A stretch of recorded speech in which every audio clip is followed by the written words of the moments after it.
Oke. Halo semuanya, selamat malam. Kami dari kelompok 9 sama Lona yang dibimbing oleh Kak Widya dan Kak Neo akan melakukan diskusi tentang kekerasan seksual yang merupakan salah satu penugasan dari PKKMB UNES 2022. Sebelum masuk ke pembahasan, perkenalkan, nama saya Valentin Febrianti Marlesa dari Pendidikan Akuntansi, selaku moderator dari sesi diskusi kali ini. Mulai diskusi dan pertukaran opini, mari kita semua sama-sama mendengarkan pengertian singkat kekerasan seksual yang sudah dibuat oleh salah satu teman kita Sekar dan akan dibawakan oleh Lucy. Kepada Lucy, waktu dan tempat kami persilakan. Sebelumnya, terima kasih Mbak Valen. Perkenalkan, nama saya Lucy Murdiani dari Fakultas Jurusan Pendidikan Bahasa dan Sastra untuk menjelaskan tentang definisi kekerasan seksual beserta dengan grafik jumlah korban di Indonesia per tahun. Next.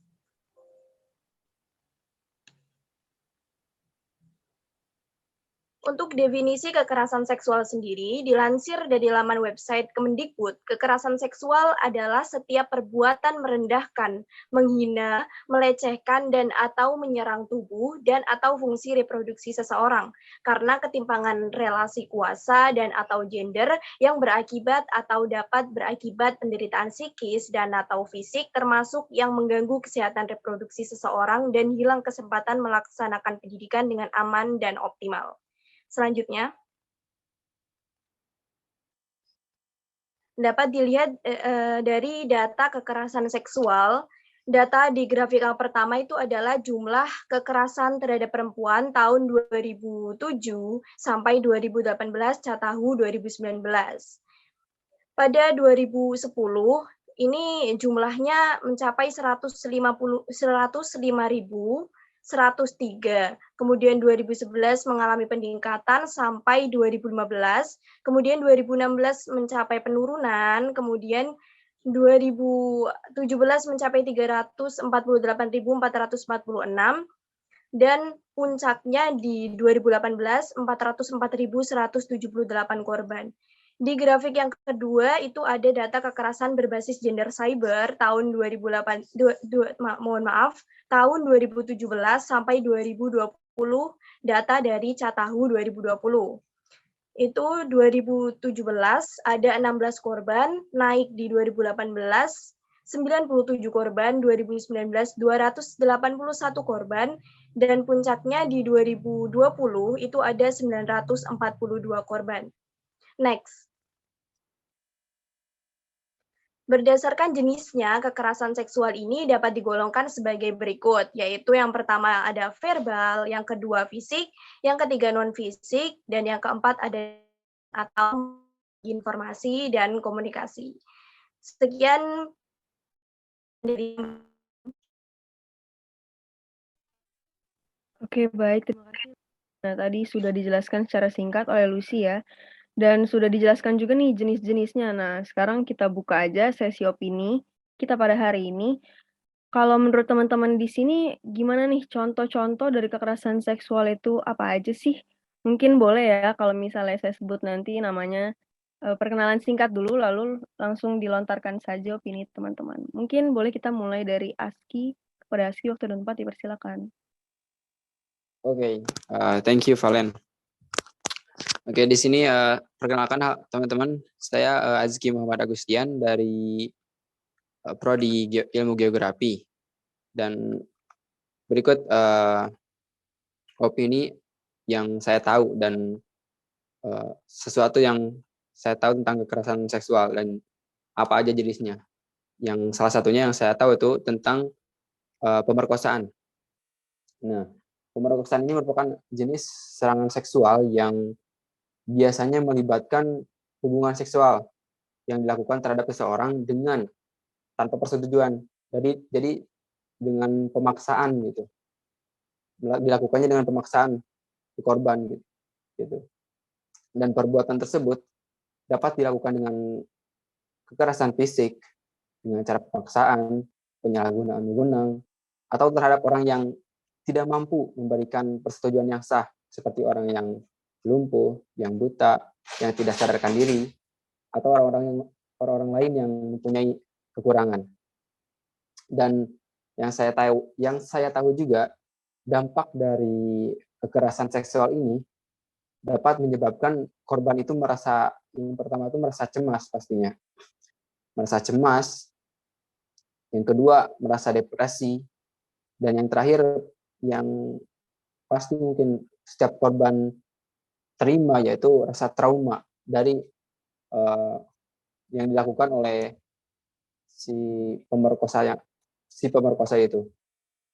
Ya, mungkin itu opini atau salah satu jenis kekerasan seksual yang saya tahu. Untuk itu terima kasih untuk waktunya. Saya kembalikan lagi ke Valen. Thank you. Baik, terima kasih Aski atas kesediaannya untuk mengutarakan opininya. Mungkin sekarang kita boleh langsung lanjut aja ya ke Faudi. Kita mau kenalan, lalu Faudi silakan boleh utarakan opininya. Silakan Faudi. Ya, terima kasih Valen. Perkenalkan, saya Faudi Rahmatriyadi dari Prodi Teknik Sipil. Hari ini saya akan beropini tentang kekerasan seksual, yaitu intimidasi seksual. Intimidasi seksual adalah tindakan yang menyerang seseorang yang dapat menimbulkan rasa takut dan gangguan psikis pada seseorang. Pada umumnya, korban pelecehan seksual atau kerap yang mengalami intimidasi seksual akan mendapatkan gangguan secara psikis yang dapat menghilangkan kepercayaan diri serta dapat menimbulkan rasa trauma. Itu saja yang saya tahu tentang intimidasi seksual. Terima kasih atas waktunya. Saya kembalikan kepada Valen. Oke, terima kasih Faudi. Selanjutnya kita mau dengar opini dari teman kita Asti. Kepada Asti, waktu dan tempat dipersilakan. Oke, terima kasih Valen atas waktunya. Sebelumnya, perkenalkan nama saya Asti Hanafi dari Prodi Pendidikan IPS. Menurut saya, kekerasan seksual ada beberapa jenis. Di antaranya yang saya ketahui adalah pelecehan seksual. Nah, pelecehan seksual itu sendiri adalah suatu tindakan yang tidak diharapkan, sehingga menyebabkan seseorang merasa tidak nyaman, merasa risih, dan terganggu, serta dilakukan dengan cara memaksakan sesuatu yang bersifat seksual. Penyebabnya seringkali diawali dengan pelaku yang merasa memiliki kekuasaan lebih terhadap korban dan keinginannya mencari kesempatan. Nah, pelaku pelecehan seksual sering menganggap hal ini itu sepele dan hanya sekedar guyonan. Padahal sebenarnya ini itu adalah masalah yang sangat serius. Terlebih lagi, kalau korban pelecehan seksual itu akan merasakan dampak pada fisik maupun psikis, dan itu tuh nggak mudah buat dihilangkan atau disembuhkan. Nah, ada beberapa cara untuk menghadapi pelecehan seksual bila udah terjadi nih, kayak melakukan tindakan yang bisa mencegah terjadinya pelecehan seksual itu sendiri, seperti memberitahu bahwa yang dikatakan tersebut itu nggak pantas untuk dibicarakan atau menjauh dari sumber kemungkinan pelecehan seksual terjadi. Pelecehan seksual itu juga bisa terjadi di mana aja loh, baik di lingkup pertemanan, tempat kerja, tempat kuliah, dan dimanapun kita berada. Jadi kita harus tetap waspada. Terima kasih, itu saja yang dapat saya sampaikan. Saya kembalikan ke Valen. Baik, terima kasih Asti. Aku setuju banget nih kalau pelecehan seksual itu bisa terjadi di mana saja dan biasanya khususnya di lingkup pertemanan itu pelakunya berlindung di balik kata guyonan. Kita sebagai generasi terpelajar harus bisa lebih peka terhadap sesama dan menciptakan lingkungan yang aman dan nyaman bagi rakyat ya. Oke, terima kasih. Selanjutnya mungkin kita bisa dengar nih dari teman kita Muflika. Silakan Muflika. Oke, makasih Valen waktunya. Perkenalkan, nama aku Muflika Citra Utami dari Pendidikan Bahasa Arab. Oke. Di sini aku menyampaikan opini aku tentang kekerasan seksual. Salah satunya ada eksploitasi seksual, yaitu segala bentuk pemanfaatan organ tubuh seksual atau organ tubuh lain yang untuk tujuannya mengambil keuntungan semata. Nah, pada eksploitasi seksual ini paling populer adalah eksploitasi seksual anak yang sering kita sebut dengan SK. Bentuk-bentuknya itu ada berbagai macam. Yang pertama ada pornografi anak, prostitusi anak, perkawinan anak untuk tujuan seksual, perdagangan anak untuk tujuan seksual, dan eksploitasi anak itu menimbulkan dampak yang negatif. Yang Pertama ada terhadap fisik. Pada kondisi fisik menimbulkan luka pada anak tersebut. Dan pada kondisi psikologis dapat menimbulkan depresi, rasa bersalah, dan dapat menyebabkan anak itu bunuh diri. Nah, mungkin itu saja Valen yang dapat aku sampaikan. Terima kasih. Oke, terima kasih banyak Muflika. Selanjutnya kita mau kenalan dan ngobrol-ngobrol nih sama Imelda. Silakan Imelda. Oke, terima kasih Valen. Sebelumnya, perkenalkan nama saya Imelda Lelan Syafina dari Prodi Pendidikan Fisika. Jadi, salah satu jenis kekerasan seksual yang aku ketahui itu prostitusi paksa. Itu termasuk ke dalam kekerasan seksual, juga termasuk ke dalam perdagangan manusia. Biasanya, korban diminta dan dipaksa untuk menandatangani kontrak yang berisi persetujuan untuk menjual tubuhnya pada Nah, di sini aku dapat data dari internet nih. Menurut kantor PBB, urusan obat-obatan dan kejahatan, 72% korban perdagangan manusia di dunia adalah perempuan dan remaja putri. Dalam kasus-kasus yang melibatkan perempuan, 83% terkait eksploitasi, 13% kerja paksa, dan 4% untuk tujuan lain. Ternyata korban prostitusi paksa ini bukan cuma perempuan loh. Ada juga korban laki-laki yang jumlahnya tidak lebih banyak dari perempuan, yaitu 82% diperdagangkan untuk kerja paksa, 10% eksploitasi seksual, 1% untuk penjualan organ, dan 7% untuk tujuan lain. Mungkin dari saya segitu aja. Waktu dan tempat saya kembalikan lagi ke Valen. Terima kasih. Terima kasih Imelda. Benar banget nih kata Imelda bahwa korban kekerasan seksual walaupun memang mayoritas adalah seorang perempuan, tapi nggak menutup kemungkinan bahwa laki-laki juga sama-sama bisa menjadi korban. Terima kasih. Selanjutnya kita mau sama-sama dengar dari Alia. Silakan Alia. Oke, terima kasih Valen. Sebelumnya perkenalkan nama aku Alia Aulia Rahma dari Prodi Pendidikan Akuntansi. Salah satu kekerasan seksual yang saya ketahui yaitu ada perbudakan seksual. Menurut KBBI, budak itu adalah kesuruhan raja. Jadi, perbudakan seksual adalah kondisi di mana seseorang disuruh secara paksa untuk melakukan kegiatan seksual. Kemudian di sisi lain juga perbudakan seksual itu mencakup situasi di mana perempuan dewasa atau bahkan anak-anak dipaksa untuk menikah atau memberi pelayanan rumah tangga yang melibatkan kegiatan seksual secara paksa. Seperti yang kita ketahui juga, dahulu kan Indonesia dijajah oleh Jepang. Nah, pada masa itu banyak tuh wanita pribumi yang dijadikan budak untuk memenuhi kebutuhan seks para prajurit Jepang. Apabila wanita pribumi tersebut menolak, akan diasingkan bahkan akan dibunuh oleh para prajurit. Begitu aja opini dari saya. Terima kasih. Oke, terima kasih Alia. Benar banget kata Alia dari dulu ya.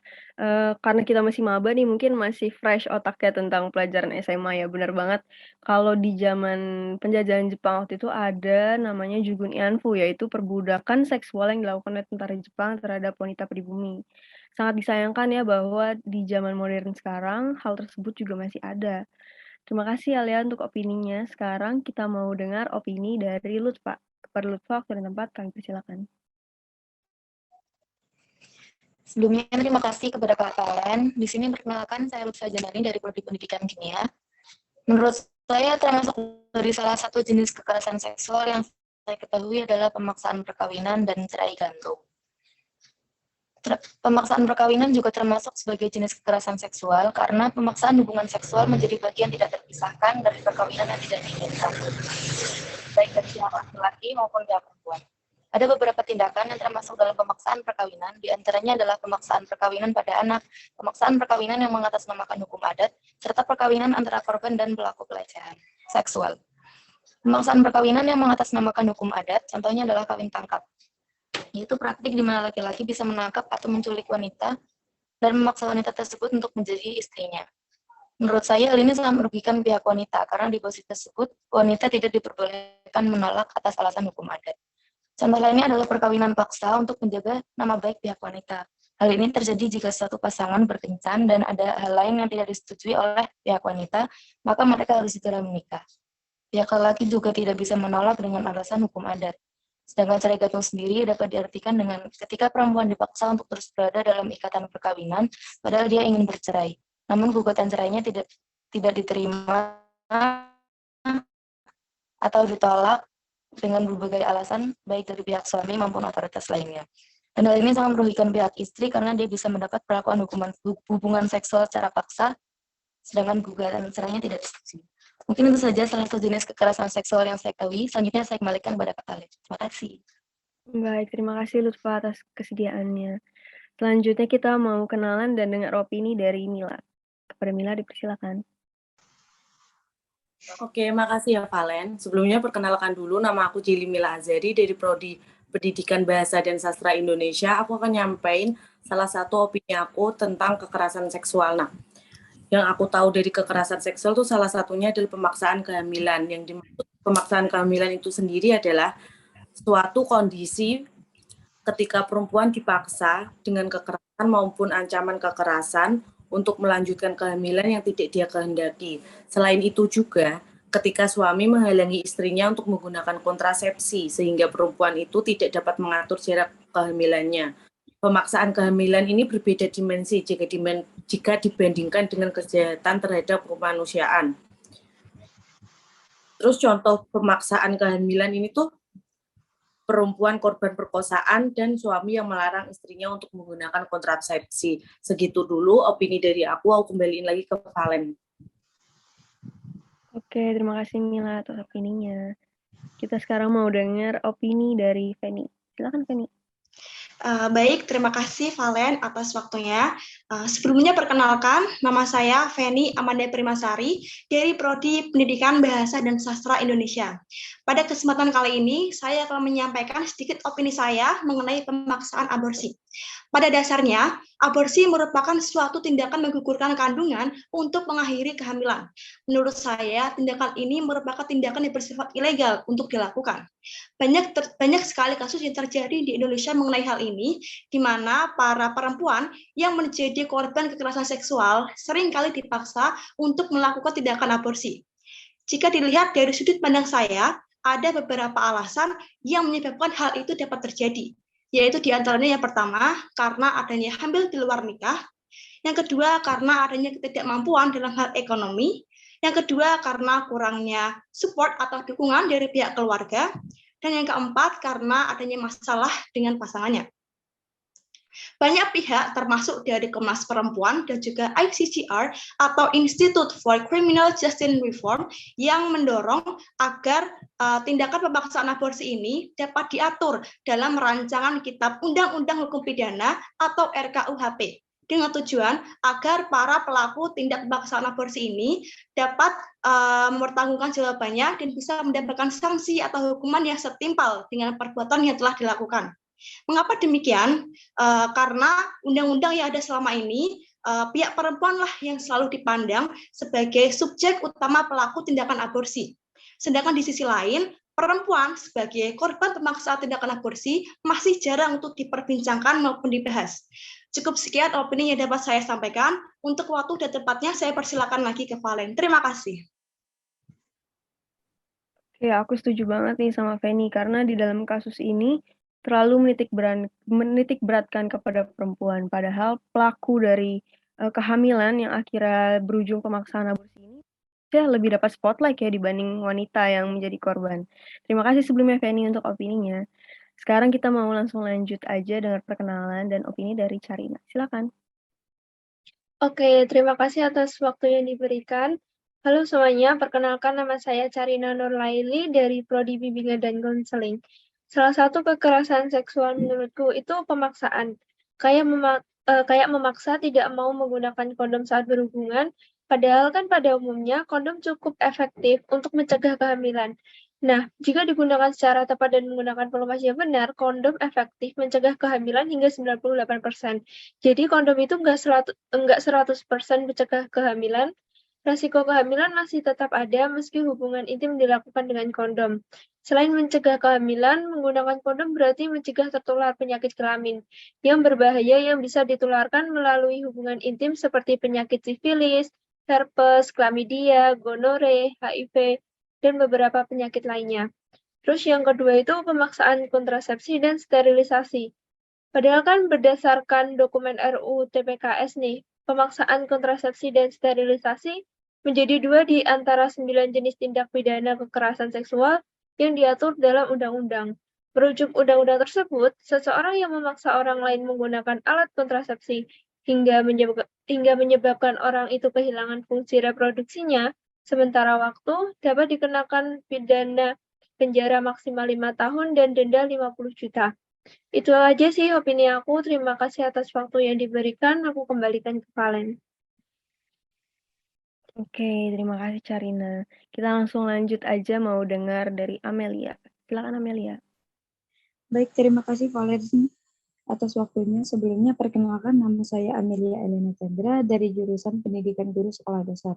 Opini saya, menurut kekerasan seksual itu ada banyak jenisnya, yaitu ada penyiksaan seksual. Jadi menurut saya penyiksaan seksual adalah setiap perbuatan merendahkan, menghina, melecehkan, atau menyerang tubuh dan fungsi reproduksi seseorang.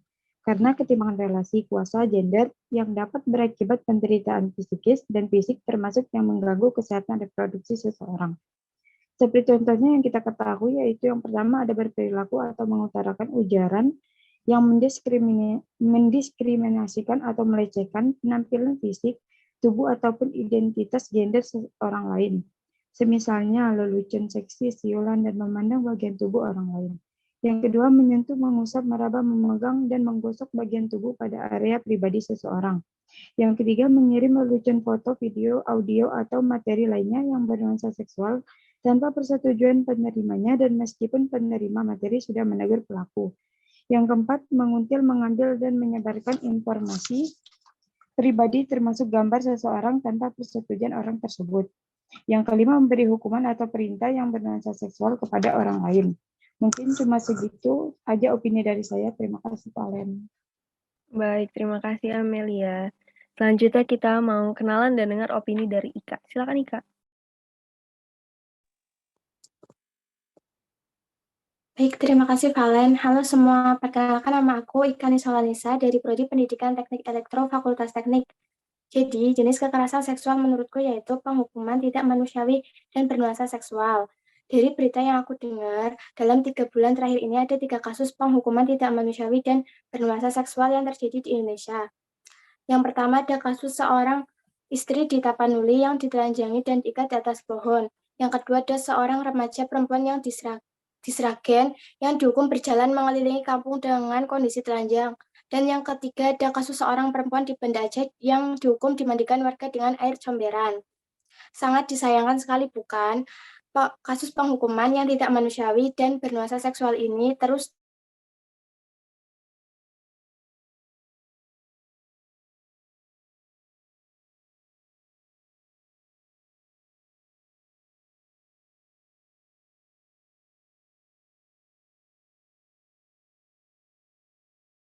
(1998).